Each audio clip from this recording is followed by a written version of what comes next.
Welcome to Latina Role Model. My name is Leticia Miller, and today's guest is Aileen Colon, mucho gusto. Thank you for being on the show today. Thank you for having me. Tell us a bit about yourself, Aileen. A little bit about myself is, as I was explaining to you before, I'm not used to talking about myself, but a little bit about myself is I'm Puerto Rican, second generation to a Puerto Rican mother and father who lived here in Paterson, New Jersey, actually. I grew up in Paterson, New Jersey with my brother and my mom, single mom. I went to school there. I went to college there in Wayne, New Jersey, within Paterson University. I studied journalism for my bachelor's. I went to the military right after, Army National Guard. And then I was there for 8 years, on and off, as a reserve. And then I studied for my master's, and I got my master's, an MBA, in 2015. But in between that, you get married, you have children. I've been an entrepreneur since I was 18. Wow. I had my first business in college. I haven't even graduated yet. And I opened up my first business before graduating college, doing music videos, because my husband was my friend at the time, and he was into music, so he got me all the leads. So I did music videos, and that was my first business. And my partner still runs that business today in Paterson, New Jersey. Oh, wow. Yeah, I sold it to him, I gave it to him when I came down here. I didn't want to do it anymore after children. You can't do 20-hour days anymore. So I just gave it to him, and he's still running it. He's doing very, very well. But that was my first business. But I've opened many more after that. Family businesses. One of my family businesses works for Samsung Electronics Corporation. They're an appliance repair warranty business for Samsung. I've opened up my own personal business. I do real estate investing. I'm a landlord. My niche is buy and hold. I don't rehab or anything like that, or foreclosures or wholesale, none of that stuff. I just buy and hold. Buy and hold is where wealth is at. And I dip and dab in a lot of things. I'm in the board for the City of Sanford, CDBG City of Sanford. I'm on the board for the Lake Mary Heathrow Festival of the Arts. And I homeschool my 2 boys. Where do you find any free time? I don't. When people say, well, where do you have fun? How do you have fun? What time do you spend having fun? And to me, my fun is staying busy with my goals, having my goals focused. I'm hyper focused on my goals. So for me, that's fun. When I homeschool my children, I have fun with them. I'm homeschooling them, we're working, but you gotta find a work that is fun so it doesn't feel like work. So people say, well, I work so hard and I want to have some fun and I want my free time to have fun. But if you find your niche, if you find your path of work that is more enjoyable than having fun on a regular basis, work is never going to feel like work. Yeah. You intertwine those two between work and fun. So I have fun every day, even though I work so hard, because I love what I do. I love what I do, so. What motivates you to work so hard? Because you started your own business when you were 18. 18 was my first business, SO Entertainment. Again, SOentertainment.com, you can look it up. My friend still has it, my ex-partner. Very good friend of mine, I love him, Alex Gomez, look it up. He still does production.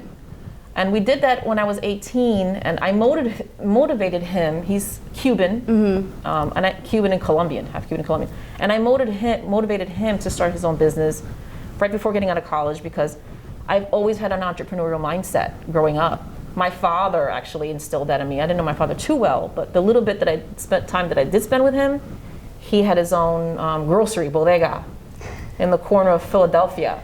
So that bodega, I used to work in that bodega during the summertime, and I would eat all the gummy worms, and he would get so mad at me because I'd get rid of all the gummy worms, and the bucket would be like half empty, and he knew it was me eating all the gummy worms. And he would yell at me, "Don't eat the gummy worms. They're for selling, not for eating." And I was like 9 years old. Yeah. How are you gonna tell a 9-year-old you can't eat the gummy worms? Nobody's looking. I'm gonna take the gummy worms. It makes you want to eat it more, right? Yeah. But he taught me that was stealing. I didn't know that at that age. It's my father's gummy worms. I can have them, right? Yeah. No. He taught me that was stealing. That was wrong. He taught me that was for work. He was working to pay bills. That paid the bills, and that was for profit only. It wasn't for my enjoyment. Yeah. So he taught me those 2 lessons, which I have never forgotten. And then my mom taught me the lessons. She was a single mom. They got divorced when I was 2, and she's a handicap. She was born with 1 arm, and she raised my brother and I since I was 2 and he was 4 by herself, struggling. My father didn't really provide the way he was supposed to, so that was a struggle. He provided gummy worms. He let me eat some gummy worms. That was about it. But he was not a good provider. Will you say your mom is your role model? My mom is my role model. She was my mom and my dad, even though I knew my dad, but not very well. She was my mom and my dad. She took care of everything when it came to my needs, when it came to consoling me and school. She helped me with school. So she was a very, very good mom, very, very strong. Like your father, where you mentioned that he didn't let you cry too much. My mom did not let me cry. Same thing.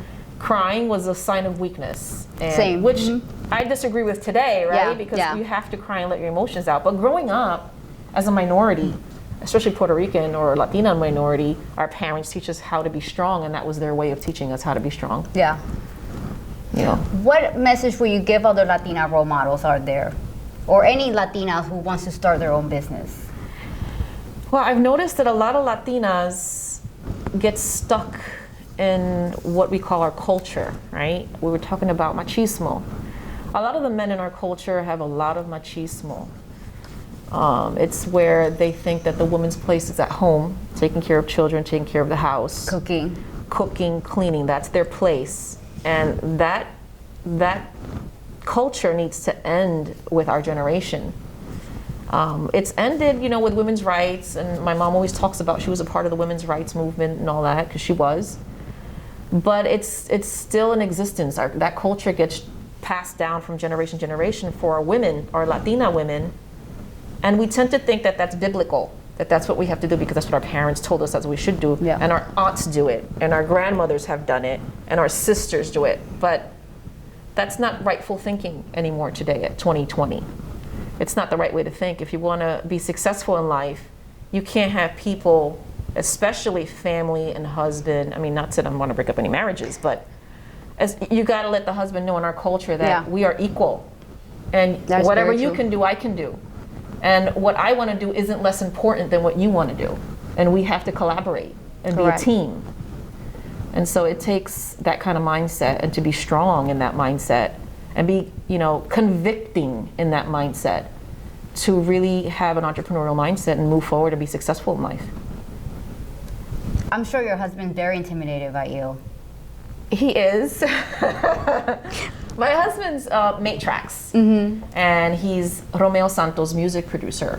He's been his music producer for 8 years, and you can look it up on Facebook, Matrix, and well, Instagram. If he talks to Romeo, tell him he has a fan right here. Yeah, good.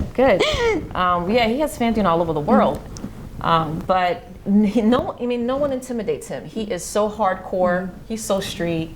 He knows his stuff in the business. He's been around in the music business since he was 14. He pressed his first record at 14. So he's been around for a very long time. He's worked with almost all the artists out there. And no one can intimidate him. He's really you see him in the room, he has to be the center of attention in any room he walks into, just like an artist, right? He has the artist mentality. But when it comes to me, I think I'm the only one that can intimidate him. What made you fall in love with him? Because you're so strong and you're just so successful that, as a successful person, I'm sure you look like your standards are really high for a man. My standards are really high. But the funny thing is that women who are really strong-minded like us, the one thing, and if I could give advice to any men out there who want to, conquistar, strong Latin women, the one thing that we fall in love with, and you got to agree with me on this one, is they got to make you laugh. Correct. That is definitely. They have to make you laugh, and he's just a jokester. Aww. He makes me laugh every single day. I mean, all he does is joke around and laugh. He's such a happy soul, whereas I'm always uptight because I'm always busy and I got a billion things to do and I have 50 million things on my to-do list and I'm a little stressed out here and there and I got to kind of not show that sometimes, but it's hard. Whereas he walks in the room and in 2 seconds I'm laughing and crying my ass off. And he relieves my stress. He relieves my stress. He's a stress reliever. Well, that's good. You were telling me earlier you love politics. So if you were the president, if you can change one thing, what would it be? If I can change one thing, if I was the president, it would be my main message in my campaign would be complete equality with no prejudice. And when I say equality, right, this is what we're talking about now here today with Black Lives Matter, equality in every sense of what that word signifies. We have to be able to open doors for everyone in America no matter where they come from, race, culture, language, religion. It's in our documents, it's in our, declaration, it's in our laws. Why are the presidents not practicing that every single day is beyond me. I can't comprehend why the conversation stops. And this is why we're seeing what we're seeing across America today, is because the conversation has stopped. Because all what I see is happening with our presidents is they get detoured. Yeah. They have good intentions when they're campaigning, and we hear their good intentions when they're campaigning and during the debates. They're selling a dream. They're selling themselves, sometimes good, sometimes extremely bad, as we can tell by our current president, sometimes really bad. But when you're selling something, it has to come from the heart, it has to come from here. And you have to follow through with those promises. You have to follow through. Yep. You can't just say it during a campaign, and then once you're in the White House, stop the conversation because you have other things to take care of. Yeah. It should be on the agenda every single day until some changes can be seen amongst our people. And that's the reason why we're having problems today, because the conversation stops. That's true. And it shouldn't. It should be an everyday conversation as far as equality. What are we doing today to make everyone equally able to do what they want to do in life? I just got notified we have 2 minutes left. Is there anything you want to share that I missed? Well, one of the messages, the reason why I'm here today, I'm very passionate about talking about Latina role models, women in our culture who want to get somewhere in life other than where they are right now, want to elevate themselves, want to accelerate, want to be successful, want to open up their own business, but are afraid to. Afraid because of our culture, afraid because machismo, your husband's telling you don't belong doing that, or your family's telling you don't belong doing that. I'm here to tell you that's a lie. It's a blatant lie. What you feel here in your gut is always the right thing. Your gut is never wrong. It's your barometer in life. If you can sit and meditate every single day and learn how to meditate and get to know yourself and know where your barometer lies as far as what makes you happy in life, if you can do that every single day, your barometer will never lead you wrong. It will never lead you astray. You need to understand that about yourself before you can let anybody else tell you that about yourself, because no one can tell you that about yourself at all. You shouldn't allow other people to tell you that about yourself. You need to find what makes you happy, genuinely happy in life, and follow that with conviction, as if you're going to die. As if you don't accomplish it, you will die. If you follow that philosophy without anybody telling you anything else about it, any negativity, get rid of negativity. Anybody who says anything negative about what you want to do, you need to get rid of that person. Prove them wrong. Prove them wrong and get rid of them. You don't want to hear any negativity on a daily basis. All you want to hear is positivity and people who can help you get there. That's where you need to be. That's where you need to be going. And if you can do that, I promise you success is not far at all. It will take some work. It will take some dedication. It will take some people to help you get there. You can't do it alone. So you got to find the right people to help you get there. That's key. That's key. But you got to do it with conviction, and you can't have any fear. No fear whatsoever.